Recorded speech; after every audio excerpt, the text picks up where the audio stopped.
Episode opening സീനിൽ ഒരു നീരാളി തലയൻ student അവനാണെങ്കിൽ ഇപ്പൊ ആ കാസ്റ്റിൽ കാണും. അവൻ ഡോർ തുറന്ന് അകത്തേക്ക് വരും. അവിടെയാണെങ്കിൽ കഴിഞ്ഞ എപ്പിസോഡിൽ കണ്ട ആ 4 ചുന്ദരി പെണ്ണുങ്ങള് അവിടെ തന്നെ പോവാതെ ആണി അടിച്ച പോലെ നിൽക്കുകയാണ്. നിങ്ങളെന്താ ഇവിടെ ഈ കാസ്റ്റിൽ നിങ്ങൾക്ക് എന്താ പണി? അതിനവര് പറയും, ഞങ്ങൾ ആക്ച്വലി വലിയൊരു ഡീമൺ ക്രീച്ചറിൽ നിന്ന് ഓടി ഇവിടേക്ക് വന്നതാണ്. രക്ഷ തേടി ഞങ്ങൾ ഈ ഡോർ തുറന്ന് കാസ്റ്റിന്റെ അകത്തേക്ക് കയറിയപ്പോഴാണ് ഞങ്ങൾ ഈ ചുന്ദര കുട്ടപ്പനെ കണ്ടത്. ഇവനെ കണ്ട് ഇവൻ ലാകൃഷ്ടനായി അങ്ങനെ ഇവിടെ നിന്നു പോയതാണ്. ഇവന്റെ സൗന്ദര്യത്തിൽ മതിമയങ്ങി ഞങ്ങൾക്ക് എവിടേക്കും പോകാൻ പറ്റുന്നില്ല. ഇവൻ ഞങ്ങളെ അവനിലേക്ക് ആകർഷിക്കുകയാണ്. അതിനവൻ പറയും, ഞാൻ ഇവരെ ആകർഷിച്ചിട്ടൊന്നുമില്ല, ആക്ച്വലി എന്റെ സൗന്ദര്യം കണ്ട് ഇവരാണ് മയങ്ങി ഇവിടെ നിന്ന് പോയത്. ഇവര് പറഞ്ഞതുപോലെ ഇത് ഈ കാട്ടിലുള്ള ഒരു കാസ്റ്റിലൊന്നും അല്ല, ഇതെന്റെ ബ്ലഡ് ലൈൻ പവർ ഉപയോഗിച്ച് ഞാൻ ക്രിയേറ്റ് ചെയ്ത ഒന്നാണ്. എനിക്ക് എൻ്റെ ഇഷ്ടത്തിന് ഇഷ്ടമുള്ള സ്ഥലത്ത് ഇതുപോലുള്ള വീടുകൾ, ബിൽഡിങ്ങുകൾ ഒക്കെ തന്നെ നിർമ്മിക്കാനായിട്ട് കഴിയും. ആക്ച്വലി നിങ്ങൾ പറയുന്നത് പോലെ ഇതൊരു കാസ്റ്റിലൊന്നും അല്ല, ഇതെൻ്റെ ബെഡ്റൂമാണ്. ഇതെന്റെ ബെഡ്റൂമാണ്. എൻ്റെ പ്രൈവസിയിലേക്ക് നിങ്ങൾ വരാനായിട്ട് പാടില്ല.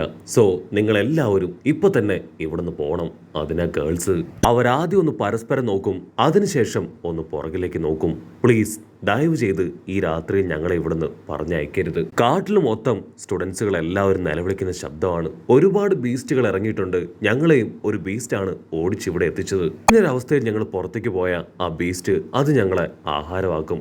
ഏതെങ്കിലും ഒരു ബീസ്റ്റിന്റെ കൈ കൊണ്ട് രാവിലെ ആകുമ്പോഴേക്കും ഞങ്ങൾ ഡെഡ് ബോഡി ആയിട്ടുണ്ടാവും. സോ ഇന്ന് ഒരേ ഒരു രാത്രി മാത്രം ഞങ്ങളെ ഇവിടെ തങ്ങാനായിട്ട് അനുവദിക്കണം. ഞങ്ങൾക്കാണെങ്കിൽ ഭയങ്കരമായിട്ട് ദാഹിക്കുന്നുണ്ട്. ഒരല്പം വെള്ളം ഞങ്ങൾക്ക് തരുമോ? അത് കേൾക്കേണ്ട താമസം നമ്മുടെ നീരാളി തലയൻ, കുഴപ്പമൊന്നുമില്ല, നിങ്ങൾക്ക് ആവശ്യമായിട്ടുള്ള വെള്ളവും ഭക്ഷണവും തരാന്ന് പറഞ്ഞ് അവൻ അകത്തേക്ക് ഓടും. ഇവിടെ ചുന്ദര കുട്ടപ്പനാണെങ്കിൽ അത് തീരെ ഇഷ്ടാവില്ല. ഈ നീരാളി തലയൻ അവന്റെ ഈ സഹായ മനസ്സ് തീർച്ചയായിട്ടും എനിക്ക് വിനയാകും. ഇതൊരു മത്സരമാണെന്നുള്ള കാര്യം അവൻ മറന്നു പോകുന്നു. ആ നീലത്തലയുള്ള പെങ്കൊച്ച് അവർക്കാണെങ്കിൽ അവരുടെ രണ്ടുപേരുടെ ഫ്രണ്ട്ഷിപ്പ് ഒരുപാട് ഇഷ്ടാവും. അവൾ ചോദിക്കും, നിങ്ങൾക്ക് തമ്മിൽ ഇത്രയും വലിയൊരു ബോണ്ട് അതെങ്ങനെ ഉണ്ടായി? അതിനാ ചുന്ദര കുട്ടപ്പൻ പറയും, ഞങ്ങൾ രണ്ടുപേരും വെറും കാഷ്വൽ ഫ്രണ്ട്സ് ആയിട്ടാണ് ആദ്യം കണ്ടുമുട്ടിയത്. പിന്നീട് പതിയെ ഞങ്ങൾ ഭയങ്കര കമ്പനിയായി. അവൻ എൻ്റെ ഒരു ഗാർഡിയനെ പോലെയാണ് എൻ്റെ കൂടെ നിന്നത്. എനിക്ക് ഒരുപാട് സാധനങ്ങളൊക്കെ തന്നും ഭക്ഷണമൊക്കെ ഉണ്ടാക്കി തന്നും സ്കൂളിൽ നിർബന്ധിച്ച് കൊണ്ടുപോയും അവൻ എന്നെ മെന്റ് ചെയ്തെടുക്കുകയായിരുന്നു. അവൻ എന്തിനു വേണ്ടിയാണ്, എന്ത് റിട്ടേൺസിന് വേണ്ടിയാണ് ഇതൊക്കെ ചെയ്യുന്നതെന്ന് എനിക്കറിയില്ലായിരുന്നു. ഞാനത് അവനോട് തന്നെ നേരിട്ട് ചോദിച്ചു. അതിനവൻ പറഞ്ഞ മറുപടി അത് മറ്റൊന്നുമല്ല, അവൻ എന്നെ പോലെ ഒരു 100 ഫ്രണ്ട്സിനെ ഉണ്ടാക്കിയെടുക്കണം എന്നാണ് അവൻ പറഞ്ഞത്. പക്ഷെ അവന്റെ നന്മ തന്നെയാണ് അവന് വിനയായത്. അവൻ ഒരുപാട് കാര്യങ്ങളിൽ മറ്റുള്ളവരെ നിർബന്ധിക്കുന്നത് കൊണ്ട് തന്നെ ആർക്കും അവന് ഇഷ്ടമല്ലായിരുന്നു. അവൻ എത്രയൊക്കെ നല്ലത് ചെയ്താലും അവരെല്ലാവരും അവന്റെ കുറ്റവും കുറവും കണ്ടെത്തി അവനെ അവരിൽ നിന്ന് അകറ്റി നിർത്തി. പക്ഷെ ഞാൻ മാത്രം അവന്റെ മനസ്സിന്റെ നന്മ കണ്ടു. കുറെ കാര്യങ്ങൾ എനിക്ക് ഭയങ്കര ഇറിറ്റേഷൻ ആയിരുന്നു എങ്കിലും ഉദ്ദേശിക്കുന്നത് എന്റെ നന്മയാണെന്ന് മനസ്സിലാക്കി ഞാനതെല്ലാം അവന് വിട്ടുകൊടുത്തു. സോ അവൻ എന്റെ റൊട്ടീൻസ് അതൊക്കെ ഏറ്റെടുത്ത് നടത്താൻ തുടങ്ങി. പിടിച്ചിരുന്ന എന്നെ എല്ലാ ആക്ടിവിറ്റീസിലും അവൻ മുഴുവിപ്പിച്ചു. മാത്രമല്ല എനിക്ക് യഥാസമയങ്ങളിൽ ഫുഡ്, ബേസിക് നീഡ്സ് അതൊക്കെ അവൻ എത്തിച്ചു തന്നു. ആദ്യമൊക്കെ അവൻ ചെയ്യുന്ന കാര്യങ്ങൾ എനിക്ക് വലിയ കുഴപ്പമൊന്നുമില്ലായിരുന്നു. പക്ഷേ ഒരു ഘട്ടം കഴിഞ്ഞപ്പോൾ എനിക്കത് ഭയങ്കര ഇറിറ്റേറ്റഡ് ആയി മാറി. ഒരു ബോഡി ഗാർഡിനെ പോലെ അവൻ എന്നെ തന്നെ ചുറ്റിപ്പറ്റി നിൽക്കുന്നത് എനിക്ക് ഒട്ടും ഇഷ്ടമല്ലായിരുന്നു. അങ്ങനെ ഒരു ദിവസം എന്റെ മൂഡ് അതൊട്ടും ഓക്കെ അല്ലാത്തൊരു ദിവസം അവൻ എൻ്റെ അടുത്തേക്ക് വന്ന് പുറത്തേക്ക് പോകാനായിട്ട് വിളിച്ചു. ഞാൻ അവനോട് തീർത്ത് പറഞ്ഞു ഞാനില്ല. പക്ഷെ അവനാണെങ്കിൽ നിർബന്ധിച്ച് എന്നെ എടുത്തുകൊണ്ട് പോകാനായിട്ട് ശ്രമിച്ചു. അതിന് ഞാൻ അവനോട് ഒരുപാട് ദേഷ്യപ്പെട്ടു. എന്റെ മനസ്സിലുണ്ടായിരുന്ന എല്ലാ ദേഷ്യവും ഞാൻ അവനോട് തീർത്തു. വായിൽ വന്നൊക്കെ ഞാൻ അവനെ വിളിച്ചു പറഞ്ഞു. അത് കേട്ട് ഒരുപാട് വിഷമത്തിൽ അവൻ അവിടുന്ന് കടന്നുപോയി. അപ്പോൾ എനിക്ക് ഭയങ്കരമായിട്ട് ആശ്വാസം തോന്നിയെങ്കിലും പിന്നെ എനിക്ക് ഒരു സമാധാനം ഉണ്ടായിരുന്നില്ല. കിടന്നുറങ്ങാനോ ഭക്ഷണം കഴിക്കാനോ എന്നെ കൊണ്ട് പറ്റിയില്ല. ഞാനവൻ വരുന്നുണ്ടോ എന്ന് ഇടയ്ക്കിടയ്ക്ക് ഗേറ്റിലേക്ക് എത്തി നോക്കുമായിരുന്നു. പക്ഷേ അവനെ കാണാൻ കഴിഞ്ഞില്ല. അപ്പോഴാണ് അവനും ഞാനും തമ്മിലുള്ള യഥാർത്ഥ കണക്ഷൻ എനിക്ക് എന്താണെന്ന് മനസ്സിലായത്. അവൻ എന്നിൽ എത്രത്തോളം അഡിക്റ്റഡ് ആയി കഴിഞ്ഞുവെന്ന് ഞാൻ അപ്പോൾ തിരിച്ചറിഞ്ഞു. ഇനി മുതൽ ഞാൻ വീണ്ടും പഴയതുപോലെ ഒറ്റപ്പെട്ട് ജീവിക്കണം എന്ന യാഥാർത്ഥ്യത്തിലേക്ക് കടന്നു വരുമ്പോഴേക്കും ഗേറ്റും തുറന്ന് അവൻ ഒരുപാട് കേക്കുകളൊക്കെ ആയിട്ട് എൻ്റെ അടുത്തേക്ക് വന്നു. അവന്റെ മുഖത്ത് യാതൊരു പരിഭവം ഉണ്ടായിരുന്നില്ല. ഞാൻ അവനോട് ചോദിച്ചു നീ എന്തിനാ ഇപ്പൊ ഇവിടേക്ക് വന്നേ? ഞാൻ നിന്നെ ഒരുപാട് വഴക്കൊക്കെ പറഞ്ഞ് ഓടിച്ചു വിട്ടതല്ലേ? അതിനവൻ എന്നെ ഞെട്ടിക്കുന്ന രീതിയിലാണ് മറുപടി പറഞ്ഞത്. നമ്മൾ രണ്ടുപേരും നല്ല ഫ്രണ്ട്സാണ്. ഫ്രണ്ട്സുകൾക്കിടയിൽ വഴക്കൊക്കെ ഉണ്ടാവുന്നത് സർവ്വസാധാരണം. എനിക്കതിന് കുഴപ്പമൊന്നുമില്ല എന്ന് പറഞ്ഞ് കൊണ്ടുവന്ന ചോക്ലേറ്റും കേക്കുകളും ഒക്കെ എനിക്ക് കഴിക്കാനായിട്ട് തന്നു. അന്നു മുതൽ ഇന്ന് വരെ ഞങ്ങൾ തിക് ഫ്രണ്ട്സ് ആണെന്ന് ഇപ്പൊ ചുന്ദരക്കുട്ടപ്പൻ ഗേൾസിനോട് പറയും. ചുന്ദരക്കുട്ടപ്പൻ നീരാളി തലേനെ നോക്കും. നമ്മളിപ്പോ ചെയ്യുന്നത് യാതൊരു ബെനിഫിറ്റും ഇല്ലാത്ത കാര്യമാണ്. ഇവരെ പ്രൊട്ടക്ട് ചെയ്യേണ്ട ആവശ്യം നമുക്കില്ല. അതിനവൻ പറയും, എന്റെ നേച്ചർ നിനക്ക് നന്നായിട്ട് അറിയില്ലേ, സോ ഇപ്പൊ നമുക്ക് ഇവരെ പ്രൊട്ടക്ട് ചെയ്യാം. കട്ട് ചെയ്ത ഇപ്പൊ വലിയൊരു മോൺസ്റ്റർ അതാണെങ്കിൽ അതിന്റെ ടെന്റിക്കിൾസ് ഒക്കെ ഉപയോഗിച്ച് ഒരുപാട് സ്റ്റുഡൻസിനെ അറ്റാക്ക് ചെയ്യാണ്.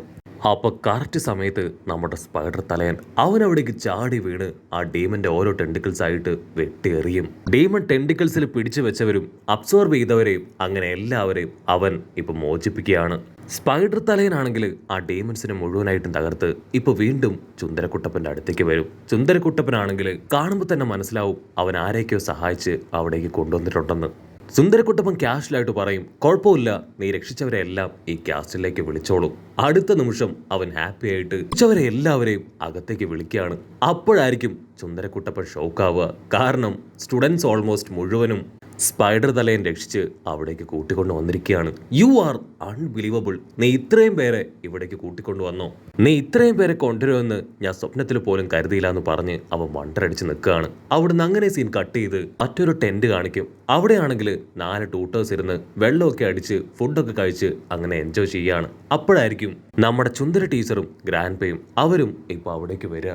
അവരാണെങ്കിൽ ഇപ്പൊ പരസ്പരം ആ 4 പോയിന്റുകളെ കുറിച്ചും അവിടേക്ക് പോയ സ്റ്റുഡൻസുകളെയൊക്കെ കുറിച്ച് പറയാനായിട്ട് തുടങ്ങും. ചുന്ദരി ടീച്ചർക്കാണെങ്കിൽ ഭയങ്കര നാണവും സന്തോഷവും. കാരണം ഇത്രയും ലെജൻഡറി ആയിട്ടുള്ള ആൾക്കാരുടെ കൂടെ ടൈമാണ് അവൾ ടൈം സ്പെൻഡ് ചെയ്യുന്നത്.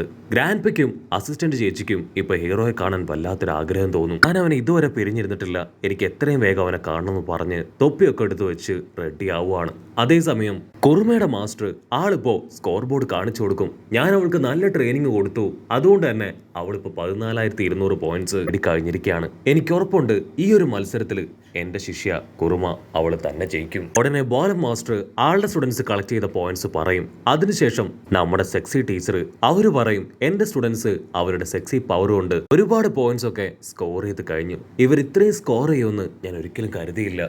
അത് കേട്ട് ആ കൊറ്റിയുടെ മുകളിലെ ടീച്ചർക്ക് കുറച്ച് അസൂയയാവും. എന്റെ ശിഷ്യന്മാര് ഒരു കാസ്റ്റ് തന്നെ ഉണ്ടാക്കി അവിടേക്ക് ഒരുപാട് പോയിന്റ്സ് ഓൾറെഡി അക്യുമുലേറ്റ് ചെയ്ത് കഴിഞ്ഞു എന്ന് പറഞ്ഞ് അവരുടെ പോയിന്റ്സ് ഇപ്പോൾ ടീച്ചർ കാണിച്ചു കൊടുക്കും. എല്ലാത്തിനും ഒടുവിലായിട്ട് ആ ചീഫ് ടീച്ചർ ആളാണെങ്കിൽ ആളുടെ സ്റ്റുഡൻസ് കളക്ട് ചെയ്തതും അടിച്ചു മാറ്റിയതുമായിട്ടുള്ള 12,600 പോയിന്റ്സ് അതിനെക്കുറിച്ച് പറയും. അങ്ങനെ ഓരോ ടീച്ചേഴ്സും തങ്ങളുടെ സ്റ്റുഡൻസിനെ കുറിച്ച് പുകഴ്ത്തിക്കൊണ്ടേയിരിക്കും. ഉടനെ ഗ്രാൻഡ് പേ ആണെങ്കിൽ കൈയൊക്കെ ഉയർത്തി വിളിച്ചു പറയും, ഒരിക്കലുമില്ല, ഈ ഒരു മത്സരത്തിൽ ജയിക്കാൻ പോകുന്നത് എന്റെ ഗ്രാൻഡ് സൺ തന്നെയായിരിക്കും. അതിനെ തൊപ്പി വെച്ച ആള് ചിരിച്ചോണ്ട് പറയും, ഒരിക്കലുമല്ല, അവർ ഇത്രയും നേരവും നേടിയെടുത്ത പോയിന്റ്സ് ഒക്കെ അവർക്ക് നഷ്ടപ്പെട്ടു കഴിഞ്ഞു. വെറും 0 പോയിന്റ്സ് ആണ് അവർക്കിപ്പോ കയ്യിലുള്ളത്. ഇവിടെ ഹീറോയ്ക്കാണെങ്കിൽ ഭയങ്കര സംശയം, എന്തുകൊണ്ടായിരിക്കാം ക്ലാര അങ്ങനെ എൻ്റെ അടുത്ത് വളരെ റൊമാൻറ്റിക് ആയിട്ട് പെരുമാറിയിട്ടുണ്ടാവുക, അവൾക്കിനി ഒരുപക്ഷെ എന്നോട് എന്തെങ്കിലും ഇഷ്ടം ഉണ്ടാവോ എന്നിങ്ങനെ കുറെ സംശയങ്ങൾ അവൻ ലീയോട് ചോദിക്കും. ലീക്കാണെങ്കിൽ അതൊക്കെ കേട്ട് തലയ്ക്ക് ഭ്രാന്ത് പിടിക്കുകയാണ്. ഇവിടെ ടീച്ചേഴ്സ് പരസ്പരം പറയും, സത്യത്തില് ആ ഹീറോ പയ്യൻ ഒരു വേസ്റ്റ് ആണ്, അവൻ ഇവിടേക്ക് വന്നിട്ട് ഒരു പോയിന്റ് പോലും നേടാനായിട്ട് കഴിഞ്ഞില്ല എന്ന് പറഞ്ഞ് ടീച്ചേഴ്സ് കളിയാക്കും. ആ ചീഫ് ടീച്ചർ ആളിപ്പോ ഹീറോയെ കുറ്റം പറയുന്നത് കണ്ട നമ്മുടെ ചുന്ദരി ടീച്ചർ അവള് ചാടി വന്ന് അവന്റെ മുഖത്ത് ആഞ്ഞടിക്കും. മിണ്ടിപ്പോരുത്, എന്റെ സ്റ്റുഡന്റിനെ കുറിച്ച് കുറ്റം പറയാൻ ആർക്കും ഞാൻ പെർമിഷൻ തരില്ല എന്നവൾ തീർത്ത് പറയുന്നതോട് കൂടെ ഈ ഒരു എപ്പിസോഡും അവസാനിക്കുന്നു.